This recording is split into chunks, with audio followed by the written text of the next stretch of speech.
Bismillahirrahmanirrahim. Assalamualaikum warahmatullahi wabarakatuh. Perkenalkan, nama saya Rika Nawati, NIM 6. Kali ini saya akan memberikan sedikit ulasan apa itu pemrograman web. Sebelum lebih lanjut masuk ke materi, di sini saya sudah menyiapkan beberapa pengertian dan istilah-istilah penting yang ada dalam pemrogram web itu sendiri. Sebelum kita masuk ke lebih lanjut mengenai pemrograman web, kita perlu mengetahui beberapa istilah yang ada di dalam pemrograman web itu sendiri. Salah satunya yaitu internet. Apa sih internet itu? Banyak sekali orang mengatakan internet itu ada dua bahasa, yaitu yang pertama international networking, yang kedua interconnected networking. Yang pertama, international networking, yaitu merupakan dua komputer atau lebih yang saling berhubungan membentuk jaringan komputer hingga meliputi jutaan komputer di dunia internasional yang saling berinteraksi dan bertukar informasi. Yang kedua, interconnected networking, di mana sistem informasi global yang menghubungkan komputer-komputer dan jaringan-jaringan komputer di seluruh dunia. Jadi, dapat disimpulkan bahwa internet adalah kumpulan dari berbagai jaringan komputer yang saling interkoneksi yang mencakup seluruh dunia. Jaringan global dengan melalui jalur telekomunikasi seperti telepon, fiber optik, wireless, dan lainnya. Selanjutnya, kita akan masuk ke dalam pemrograman web. Pemrograman web sendiri atau pemrograman web merupakan istilah yang erat kaitannya dengan internet dan website. Memang benar bahwa pemrograman web merupakan suatu proses pembuatan website untuk keperluan internet. Pemrograman web sendiri banyak sekali orang mengenalnya dengan istilah WWW atau World Area Web. Selanjutnya, istilah penting yang perlu diketahui yaitu protokol. Apa sih protokol itu?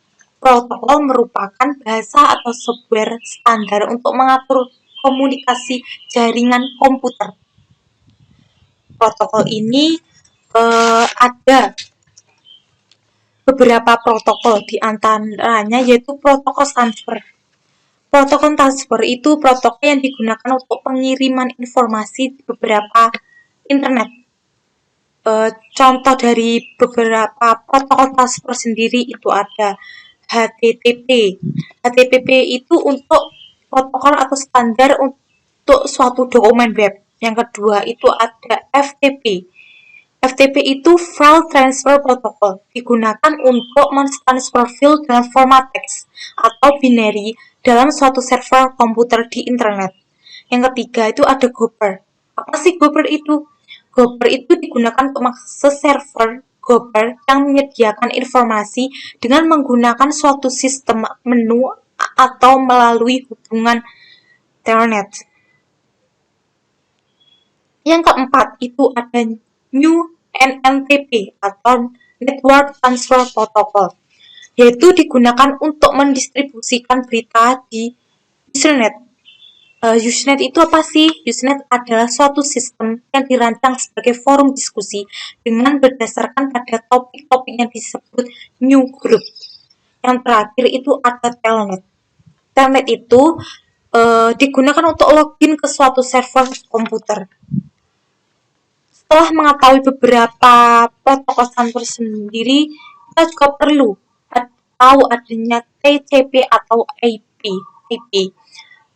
TCP itu singkatan dari Transmission Control Protocol, dan IP sendiri singkatan dari Internet Protocol, yang mana pengertiannya itu merupakan cara standar untuk mempaketkan dan menyelamatkan data komputer atau sinyal elektronik, sehingga data tersebut dapat dikirim ke komputer yang lain. Selanjutnya kita tahu adanya HTTP atau Hypertext Transfer Protocol. Apa sih Hypertext Transfer Protocol itu? Di sini sudah dijelaskan bahwa adalah protokol yang menentukan aturan yang perlu diketahui oleh web browser dalam meminta dan mengambil suatu dokumen, dan web server dalam menyediakan komputer yang diminta. Web browser komputer ini merupakan protokol standar yang digunakan untuk mengakses dokumen HTML. Biasanya HTML ini merupakan salah satu dari bahasa pemrograman. Selanjutnya, kita juga perlu tahu istilah dari URL. URL ini singkatan dari Uniform Resource Protector, yang mana digunakan menentukan lokal informasi pada suatu web server. Yang kedua, dapat diibaratkan sebagai suatu alat yang terdiri dari yang pertama, protokol yang digunakan oleh suatu browser untuk mengambil informasi. Yang kedua, nama komputer atau server di mana informasi tersebut berada. Yang terakhir, jalur atau path satu nama file dari suatu informasi. Selanjutnya, kita perlu tahu adanya DNS, yaitu Domain Name System. Di sini sudah dijelaskan bahwa pengertian dari DNS atau Domain Name System adalah suatu sistem penamaan standar komputer di internet dan tujuan untuk memudah pengelolaan server komputer internet. Dalam DNS sendiri, yaitu merupakan suatu tingkat-tingkat domain yang merupakan kelompok komputer-komputer yang terhubung dalam suatu internet. Selanjutnya, kita juga perlu mengetahui istilah yang tidak kalah penting yang digunakan dalam pemrograman web itu sendiri. Yang pertama itu ada website atau situs web, di mana situs web itu merupakan alamat atau URL yang berfungsi sebagai tempat penyimpanan data dan informasi dengan berdasarkan topik tertentu. Yang kedua itu ada web page atau halaman web, merupakan halaman khusus dari situs web tertentu yang tersimpan dalam berbentuk file. Kemudian yang terakhir itu ada homepage. Apa sih homepage sendiri? Homepage merupakan sarana dasar untuk memperkenalkan secara singkat tentang apa yang menjadi isi dari keseluruhan website dari suatu organisasi atau pribadi. Istilah penting yang perlu kita ketahui pada pemrograman web itu adanya server dan klien. Di sini telah disebutkan, pengertian server adalah penyedia berbagai layanan termasuk web layanan web.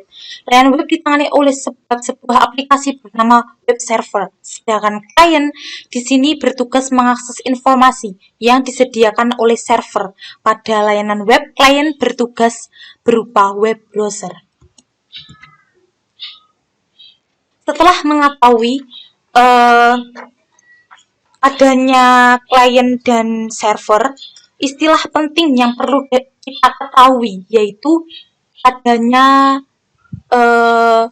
server-side programming, di mana web server melakukan parser dan eksekusi sehingga script embedded dalam halaman web. Contohnya bahasa pemrogramannya itu ada PGI atau Perl, ASP, PHP, JSP, CFM. Sedangkan yang kedua itu ada client-side programming, di mana web browser melakukan parser dan eksekusi sehingga script embedded dalam halaman web. Contohnya bahasa pemrogramannya sendiri ada JavaScript, ada HTML. Selanjutnya kita juga perlu adanya web browser, dan web browser sendiri itu berjalan pada komputer user, merupakan tool untuk melakukan navigasi di web, dan yang terakhir menampilkan dokumen di web. Contohnya dalam web browser sendiri ada MS Internet Explorer, itu ikonnya seperti itu. Dan untuk Nextpage Navigator atau Communicator dan multi ikonnya seperti itu. Jadi ada Linux, ada Opera, begitu. Saya juga ada sedikit pemrograman HTML.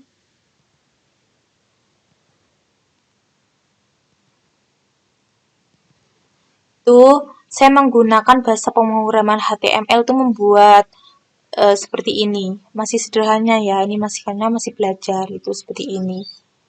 Jadi ini menggunakan pemrograman HTML. Jadi perlu diketahui bahwa dalam programming terdapat server atau sheets programming dan client sheets programming. Client sheets programming adalah untuk membuat web yang statis, sedangkan untuk membuat web yang dinamis terdapat interaktif dengan user. Diperlukan server sheets dan client sheets programming. Dan tadi kan tidak kalah penting adanya server dan klien adalah dua sisi yang saling mendukung sehingga internet tetap berjalan. Kemudian pada sisi server berupa web server, misal itu ada Apache dan ISS. Sedangkan pada klien sendiri itu berupa web browser, itu misal ada Opera dan Internet Explorer. Mungkin itu saja yang dapat saya sampaikan. Ada kurang lebihnya saya mohon maaf. Wassalamualaikum warahmatullahi wabarakatuh.